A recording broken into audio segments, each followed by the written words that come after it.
Hey everyone, Laura K. Buzz here, and this week's been a lot. I'm a trans person on the internet in the video game industry. This week has been a lot. So I decided to not pay a lot of attention to the internet and learn how to make games. Specifically, I have this cute little handheld called the PlayDate. It's got a little crank on the side of it. It's adorable.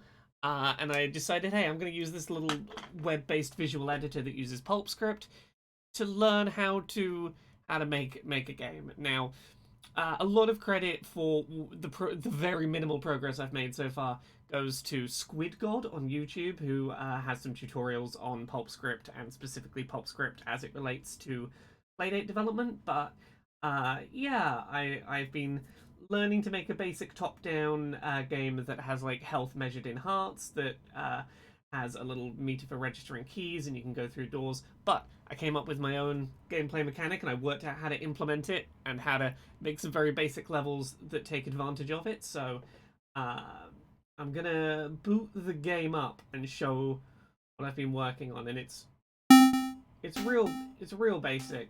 Uh,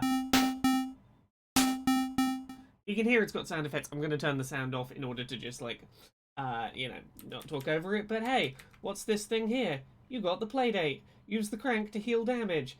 Yeah, so I put a little playdate in the world, which, I took damage walking over these spikes. I can turn the playdate handle and recover health, which, doesn't seem like a gameplay mechanic necessarily. Like, hey, just avoid taking damage in the first place. And in the first couple of rooms of the game, that's very possible. You just, avoid the big spiky balls. Don't step on the spikes. You can avoid taking damage pretty well as you run around collecting keys, going through doors.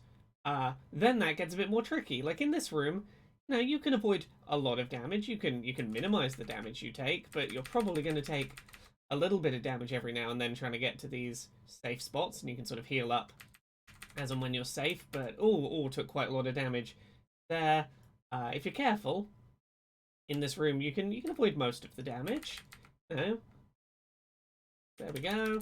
Avoid the damage, get through the door, we've got the key.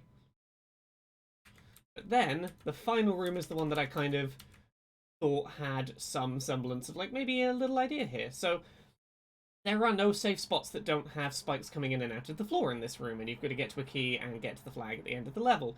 Now, if you really wanted to be careful, you could try and, like, minimize walking on the spikes.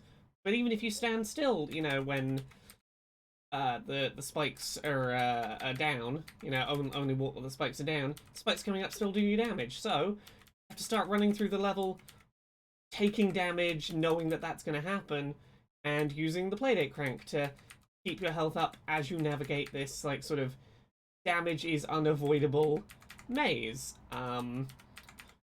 And I made it sort of deliberately lengthy just to be like, you can't get through this room without learning what the mechanic is. That sometimes you have to just be taking damage and mitigating it as you go, rather than trying to avoid it entirely. But yeah, there we go. We got the key. Let's get back out. Best we can. And to the flag. And there we go. That is, well, that flag should be the end of the level. I took out the end of level marker because I was testing some stuff, so I need to put it back in, and that would say, hey, you win. I know it's very basic. It's barely more than I followed a tutorial someone said on how to do some stuff in PulpScript and then added when crank health go up and pick up playdate to enable the crank for health mechanic. But I functionally did it. Also, I forgot there's meant to be a gate before this last flag. I'm still messing around with stuff, but look at this. This is what I spent this week doing. I learned the basics of PulpScript and then implemented a mechanic of my own, and then came up with a couple of escalating difficulty rooms that eventually force you to use the mechanic I made. Look at me. I made kind of a functional game that I can play. Like, I moved a version of it last night onto the Playdate and played it on the Playdate, and I made a thing, and I'm happy with that.